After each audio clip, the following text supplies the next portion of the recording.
আল্লাহু আকবাৰ। আসসালামু আলাইকুম। মই এই চেনেলটোৰ যোগেদি আৰব দেশৰ কিছুমান সৰু সৰু ষ্টৰিবোৰ আপোনালোকক জনাম।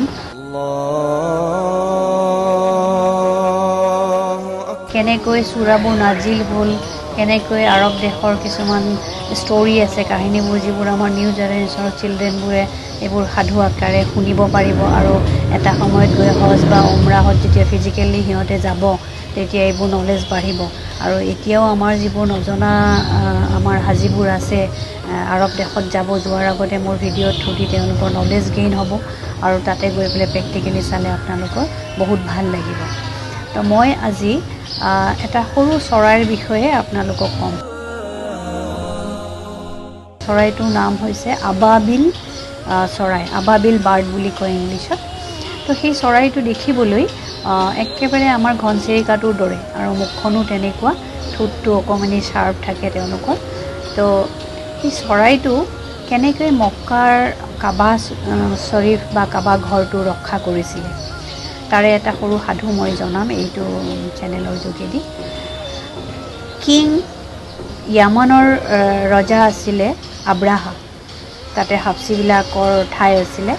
তো য়ামান ৰজা আব্ৰাহা বহুত ৰিচ আছিলে।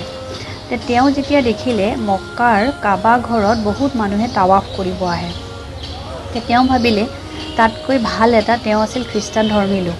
তেওঁ ভাবিলে মই এটা ইমান ধুনীয়া আৰু ডাঙৰকৈ গীৰ্জা বনাম, তো কাবাটোতকৈ মোৰ ইয়াতে, কাবা ঘৰতকৈ মোৰ ইয়াতেহে মানুহে তাৱাফ কৰিব বা এইটোৱে বেছি মষ্ট পপুলাৰ হ'ব বুলি য়ামানৰ ৰজা আব্ৰাহাই ভাবি পেলাই তেওঁ কি কৰিলে, মক্কা শ্বৰীফৰ কাবা ঘৰটো ধ্বংস কৰিম বুলি বহুত সৈন্য সামন্ত, হাতী আৰু বহুত সৈন্য সামন্ত লৈ পেলাই ৰাওনা হ'ল।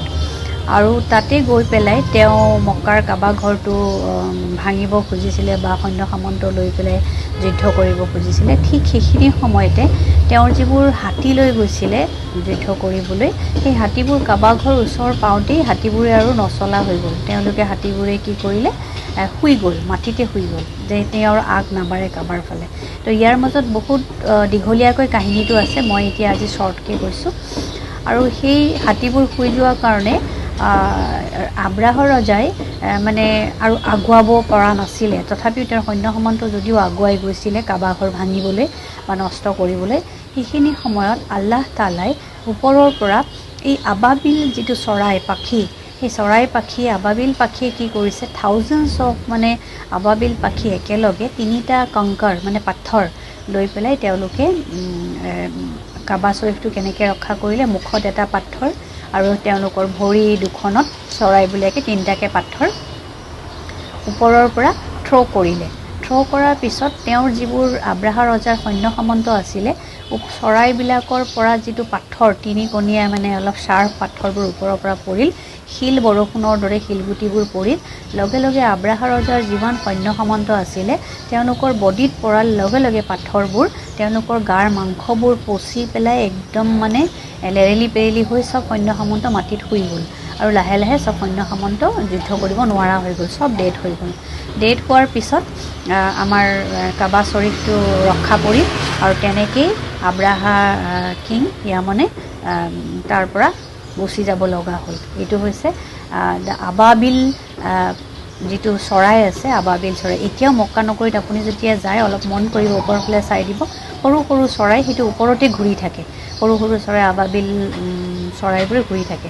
আৰু এই আবাবিল চৰাইৰ ওপৰতে আলাম তাৰা কাইফা ফাআলা ৰাব্বুকা বিআছহাবিল ফিল আলাম ইয়াজাল কাইদা ফিদলা দিলি ওয়াৰসালা আলাইহিম তাইৰান আবাবিল তাৰমিহিম বেহেজাৰাতিম মিসজিলিন ফাজাআলাহুম কাসফিন মাকুল। এই সূৰা ফিলটো নাজিল হৈছিল। সূৰা ফিল মানে এটা হাতী আৰু আবাবিল পাখিৰ কথাও ইয়াতে উল্লেখ আছে।